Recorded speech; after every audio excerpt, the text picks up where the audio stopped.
अस्सलाम वालेकुम रहमतुल्लाहि व बरकातुहू। मोहतरम नाज़रीन इकराम, आज हम फिर हाजिर हैं एक नई वीडियो के साथ। आपने अगर चैनल को अभी तक सब्सक्राइब नहीं किया है तो बराए मेहरबानी कर लें।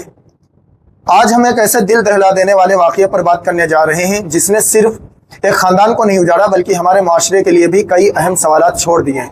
मराठवाड़ा के छत्रपति संभाजी नगर में 18 साल नौजवान कुणाल ने किस्तों पर आईफोन खरीदा, लेकिन जब उसकी ईएमआई अदा करना मुश्किल हुई और उसने अपने वालिदैन से रकम मांगी तो माली मजबूरी के बाइस वालिदैन उसकी मदद ना कर सके। बात बहस तक पहुंची। नौजवान गुस्से में पहाड़ी के किनारे जा पहुंचा और फिर जो कुछ हुआ वो इंतहाई अफसोसनाक था। इस वाक़ये में एक मोबाइल फ़ोन की ख्वाहिश, माली मजबूरी और चंद लम्हों का गुस्सा एक पूरे ख़ानदान की तबाही का सबब बन गया।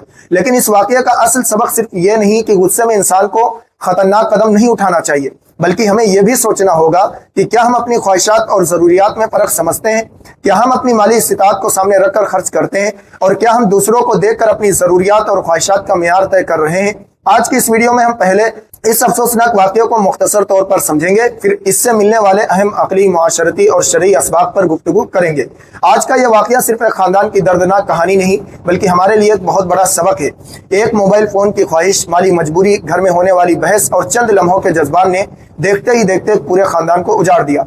मराठवाड़ा के छत्रपति संभाजी नगर में पेश आने वाले इस वाक़ये के बारे में इत्तलात के मुताबिक 18 साल कुणाल ने किस्तों पर एक आईफोन खरीदा था। कुछ अरसे बाद उसे फ़ोन की ईएमआई अदा करने में दुश्वारी पेश आने लगी। उसने अपने वालिदैन से किस्त अदा करने के लिए रकम मांगी, लेकिन घर के माली हालात ऐसे नहीं थे कि वालिदैन ये इजाफी बोझ बर्दाश्त कर सकते। इसी बात पर घर में बहस हो गई। कुणाल नाराज होकर घर से निकल गया और एक पहाड़ी की एक खतरनाक ढलवान के किनारे जा पहुंचा। वहां उसने अपनी जान देने की धमकी देना शुरू कर दी। पुलिस, उसके वालिदैन और मकामी लोग तकरीबन 3 घंटों तक उसे समझाते रहे और वापस आने के लिए मनाते रहे। सबकी कोशिश यही थी कि नौजवान किसी तरह महफूज वापस आ जाए। आखिरकार उसके वालिद अपने बेटे को बचाने के लिए उसके करीब गए और उसे किनारे से वापस खींचने की कोशिश की। इसी दौरान कुणाल ने अपने वालिद का हाथ पकड़ लिया, लेकिन दोनों का तवाज़ुन बिगड़ गया और वो पहाड़ी से तकरीबन 300 फुट नीचे जा गिरे। अपने शौहर और बेटे को अपनी आंखों के सामने गिरता देखकर मां भी शदीद सदमे में उसी मकाम से नीचे छलांग लगा दी। रेस्क्यू टीमें मौके पर पहुंची और इमदादी कार्रवाई की, लेकिन अफसोस कि तीनों अफराद ना बच सके। जरा सोचिए, जिस मोबाइल फोन की किस्त अदा करने के लिए घर में बहस शुरू हुई, आखिरकार वो मोबाइल भी अपनी जगह रह गया, लेकिन उसे खरीदने वाला नौजवान, उसका बाप और उसकी माँ इस दुनिया में ना रहे।